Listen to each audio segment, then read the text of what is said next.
एक गांव के दो परिवारों के बीच में मनमुटाव हो जाता है। मनमुटाव से कहीं न कहीं एक दूसरे के बीच में लड़ाई झगड़ा हो जाता है और देखते ही देखते कब वो मनमुटाव और लड़ाई झगड़ा खूनी संघर्ष में बदल जाता है, किसी को कानो कान खबर नहीं थी। और उसी खूनी संघर्ष में एक परिवार के बुजुर्ग की निर्मम तरीके से तेजधार हथियारों से मार मार करके हत्या कर दी जाती है। और देखते ही देखते चंद दिनों के बाद ही उस बुजुर्ग आदमी के एक लड़के को भी मौत के घाट उतार दिया जाता है।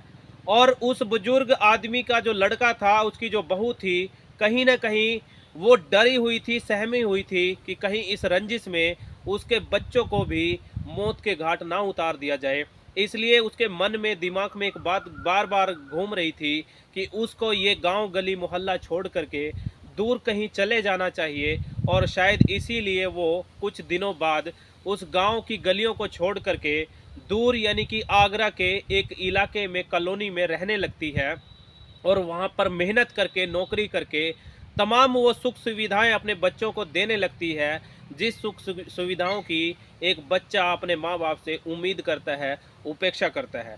और उसी दौरान उसका जो बेटा था महिला का, एक ऐसे घटना कहानी को अंजाम दे देता है, एक ऐसी सनसनीखेज घटना में संलिप्त हो जाता है जिसकी ना तो कभी उस महिला ने कल्पना की थी।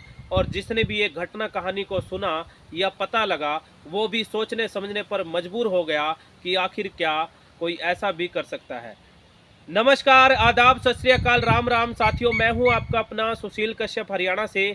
और आप सभी साथियों का मैं स्वागत करता हूं अपनी एक और नई वीडियो में, जो कि आधारित है एक सच्ची घटना पर।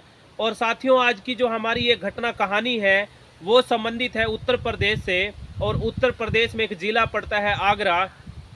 उसी आगरा के अंतर्गत एक थाना पड़ता है सिकंदरा। उसी सिकंदरा थाने के ही हमारी आज की ये घटना कहानी है।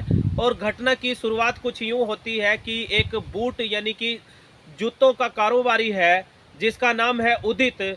और उसकी जो पत्नी है उसका नाम है अंजलि। और वो उदित और अंजलि एक बेटी के माँ बाप हैं। उनकी एक इकलौती बेटी है जिसको वो बेइंतहा मोहब्बत करते हैं, अपनी जान से भी ज़्यादा प्यार करते हैं।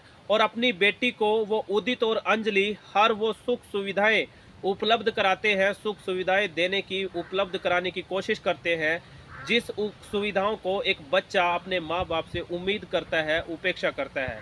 और होता यूं है कि जो वो अंजलि और उदित की जो बेटी है, उम्र की बात करें, उसकी लगभग उम्र 15 साल बताई जा रही है, जो कि 11वीं कक्षा की छात्रा है। और एक दिन उसकी जो मुलाकात है एक लड़के से हो जाती है जिसका नाम है प्रखर गुप्ता। और देखते ही देखते वो प्रखर गुप्ता आखिरकार उस लड़की को सोशल मीडिया यानी फेसबुक पर ढूंढ लेता है। और ढूंढने के बाद सोशल मीडिया पर यानी फेसबुक पर उसको एक फ्रेंड रिक्वेस्ट भेजता है। और जैसे ही वो लड़की प्रखर गुप्ता के नाम से आई हुई फ्रेंड रिक्वेस्ट को एक्सेप्ट करती है, तो कहीं ना कहीं वहीं से इस घटना कहानी की शुरुआत हो जाती है। और एक दूसरे से वो जो लड़का लड़की है बात करने लगते हैं, एक दूसरे के बारे में जानकारी जुटाने लगते हैं। और लड़का भी कहीं ना कहीं लड़की को उसके बारे में तमाम वो बातें बताता है जो कि लड़की सोचती है कि उस लड़के को कैसे पता है। जैसे कि वो लड़की को बताता है कि उसके पिताजी क्या काम करते हैं, कहीं ना कहीं वो लड़की को बताता है कि तुम कौन से स्कूल में पढ़ती हो। तब कहीं जाकर के लड़की जो है उस लड़के से और ज़्यादा नज़दीक आने लगती है। और देखते ही देखते वो दोनों एक दूसरे के इतने ज़्यादा नज़दीक आ जाते हैं, एक दूसरे को यहाँ तक कि प्यार भी करने लगते हैं। आए दिन वो एक दूसरे से वीडियो कॉल पर, मैसेंजर पर, फ़ोन के माध्यम से बात करते थे।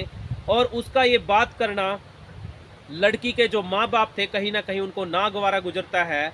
और वो लड़की जो है ज़्यादातर समय अपना सोशल मीडिया पर देती थी, ज़्यादातर समय जो है उस लड़के के साथ वीडियो कॉल और फ़ोन पर बात करके गुजारा करती थी।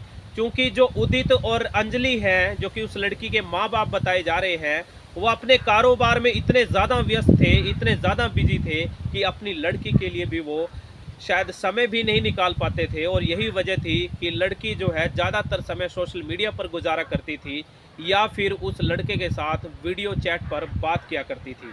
और देखते ही देखते वो जो लड़की है उसके माँ बाप को ये कहीं कहीं ना कहीं खबर होने लगती है, कहीं ना कहीं अंदेशा होने लगता है कि उनकी जो बेटी है वो किसी के साथ बात करती है। चुप चुप करके किसी से वो मुलाकात करती है, कहीं ना कहीं बातचीत करती है। और एक दिन उस लड़की की जो माँ है अंजलि, वो उस लड़की के तमाम सोशल मीडिया अकाउंट को खंगालने लगती है, देखने लगती है। और ये देख करके आश्चर्यचकित रह जाती है कि उसकी लड़की घंटों घंटों तक किसी अनजान लड़के से बात करती है जिसका नाम है प्रखर गुप्ता।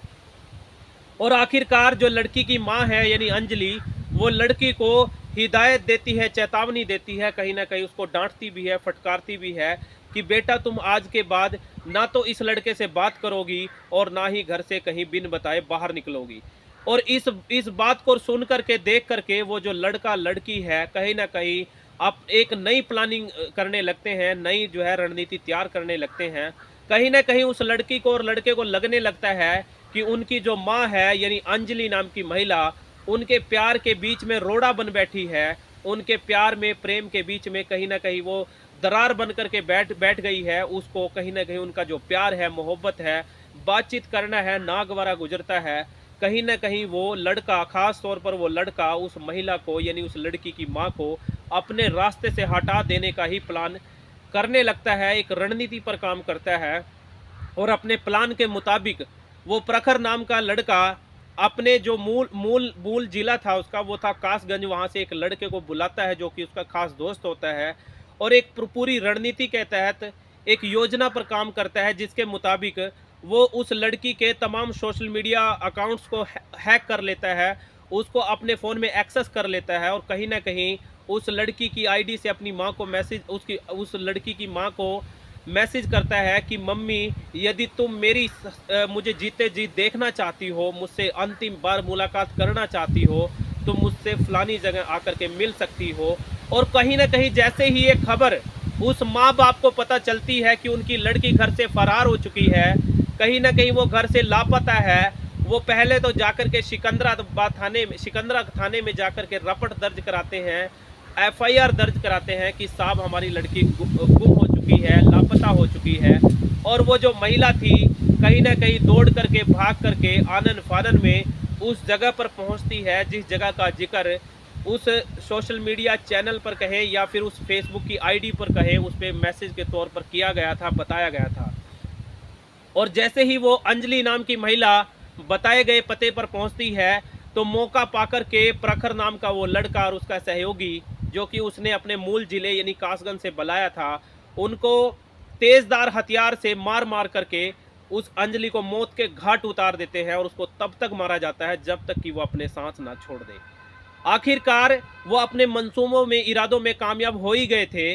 लेकिन उसके बाद जो है, जब तमाम तरीके की एफआईआर और शिकायत इस मामले में दर्ज होती है, तो पुलिस जो है तमाम तथ्यों के आधार पर, तमाम बयानात के आधार पर, तमाम लोगों की दलीलों के आधार पर हर एंगल से जांच प्रारंभ करती है।